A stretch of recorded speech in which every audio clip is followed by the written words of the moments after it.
Halo teman-teman semua, bertemu lagi dengan saya Fasya Syifa Mutmah. Di video kali ini kita akan membahas tentang pekerjaan, tugas, dan peran-peran public relations. Jadi sebetulnya apa sih yang dilakukan oleh seorang praktisi PR di dalam sebuah organisasi atau perusahaan? Kita bahas pada video kali ini ya. Dari buku Effective Public Relations karya Catlip Center and Broom, terdapat 10 pekerjaan dan tugas public relations.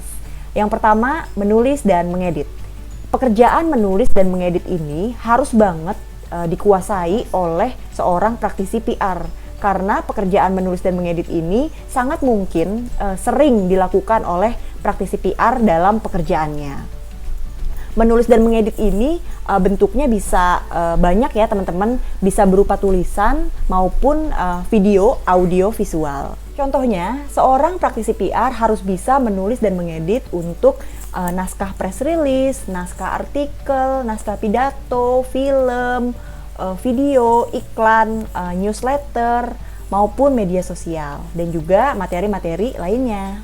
Pokoknya apapun yang berkaitan dengan menulis dan mengedit adalah salah satu pekerjaan PR. Yang kedua, hubungan media dan penempatan media. Seorang praktisi PR harus bisa membina hubungan yang baik dengan media. Karena seperti yang sudah pernah kita bahas di video sebelumnya, bahwa salah satu fungsi PR yaitu menciptakan publisitas. Nah, publisitas itu sangat bergantung dengan bagaimana hubungan antara media dengan organisasi atau perusahaan. Jadi penting banget untuk seorang praktisi PR membina hubungan dan juga bisa bekerja sama dengan media. Lalu di dalam tugas ini, praktisi PR juga harus mengetahui berbagai macam penempatan di media yang mana bisa digunakan untuk PR menginformasikan tentang perusahaan atau produk dan jasa yang ditawarkan oleh perusahaan. Yang ketiga, riset. Seorang praktisi PR harus bisa melakukan riset, harus bisa mendesain, harus bisa turun langsung ke lapangan untuk melakukan riset, hingga memakai jasa perusahaan atau jasa institusi lain untuk riset tersebut. Di sini riset bisa dilakukan dengan berbagai macam cara, misalnya dengan survei, wawancara, FGD, atau mungkin riset dengan cara mencari data di internet. Selain itu, seorang praktisi PR juga harus bisa membaca data dan juga menganalisa hasil riset. Jadi setelah tadi merancang, melakukan, kemudian praktisi PR harus bisa juga membaca datanya dari hasil riset tersebut. Yang keempat, manajemen dan administrasi. Seorang praktisi PR harus bisa memanage dan mengelola segalanya terkait dengan pekerjaannya. Seorang praktisi PR harus paham administrasi. Administrasi itu apa sih? Administrasi adalah hal yang berkaitan dengan dokumen. Jadi praktisi PR harus paham dokumen, juga harus rapih dalam pengelolaan dokumen-dokumennya. Manajemen dan administrasi di sini bisa juga terkait dengan bagaimana seorang praktisi PR mengatur schedule, mengatur prioritas pekerjaan, dan juga mengatur pekerjaan-pekerjaan lainnya. Yang kelima, konseling. Seorang praktisi PR harus bisa memberikan saran dan rekomendasi kepada pimpinan atau manajemen terkait dengan isu-isu tertentu. Nah, tentunya saran-saran dan juga rekomendasi yang diberikan oleh PR ini adalah berkaitan dengan keahlian PR atau mungkin yang praktisi PR tersebut pernah kerjakan sebelumnya. Nah, di sini praktisi PR bekerja sama dengan pembuat keputusan untuk membuat strategi-strategi dalam merespons isu-isu tertentu. Keenam, acara spesial. Seorang praktisi PR harus bisa merancang, merencanakan, mengimplementasikan, hingga mengevaluasi suatu acara. Jadi praktisi PR harus tahu dan bisa mengelola acara dari mulai awal sampai akhir. Tahu apa yang harus dipersiapkan untuk mengelola sebuah acara. Nah, acara-acara ini bisa banyak bentuknya. Bisa praktisi PR mengelola acara press conference, gathering, lalu acara internal, atau mungkin acara-acara lainnya. Ketujuh, pidato. Seorang praktisi PR harus harus bisa tampil di depan publik untuk menyampaikan pesan-pesan tertentu.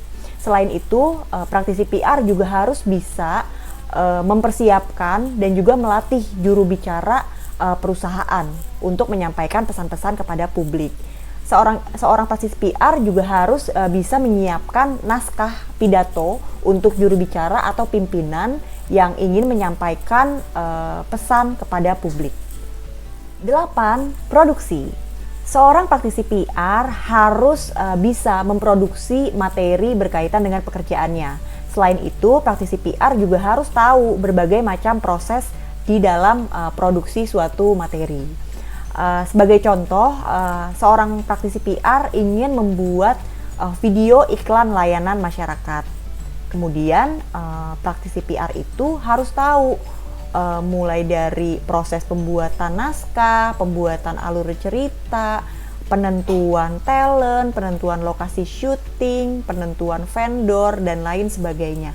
Nah, itu prosesnya si PR tersebut harus tahu mulai dari awal hingga akhir. Kemudian terkadang di dalam suatu perusahaan terkait dengan produksi, PR menggunakan vendor atau jasa dari pihak lain untuk membantu produksi. Nah, seorang praktisi PR harus tahu bagaimana cara membrief vendor tersebut agar membuat karya sesuai dengan apa yang kita inginkan. 9. Training. Seorang praktisi PR harus bisa memberikan pelatihan kepada anggota di perusahaannya untuk bisa memiliki kemampuan yang berkaitan dengan bidang komunikasi atau bidang PR. Nah, di sini biasanya PR mempersiapkan pelatihan untuk mempersiapkan pimpinan juru bicara untuk bisa menghadapi media, atau mungkin mempersiapkan anggota-anggota perusahaan untuk bisa menghadapi krisis, untuk bisa tampil di depan umum, untuk bisa mengembangkan kemampuan menulis dan juga kemampuan berkomunikasi. Nah, praktisi PR bisa membuat berbagai macam pelatihan berkaitan dengan keahliannya untuk meningkatkan kemampuan dari anggota-anggota di dalam perusahaannya. 10. Kontak. Seorang praktisi PR harus bisa menjadi penghubung baik dalam internal maupun eksternal organisasi atau perusahaan. Nah, praktisi PR ini harus siap untuk dihubungi kapanpun dan dimanapun. Biasanya juga praktisi PR menjadi tuan rumah atau menjadi orang yang menyambut ketika tamu datang ke perusahaan atau organisasi. Oke teman-teman, itu tadi adalah 10 pekerjaan dan tugas public relations. Sekian video kali ini, semoga bisa memberikan pelajaran untuk teman-teman. Jika ada saran, kritik, atau pertanyaan, bisa disampaikan di kolom komentar ya. Jangan lupa subscribe and like video ini. Terima kasih dan sampai jumpa di video selanjutnya.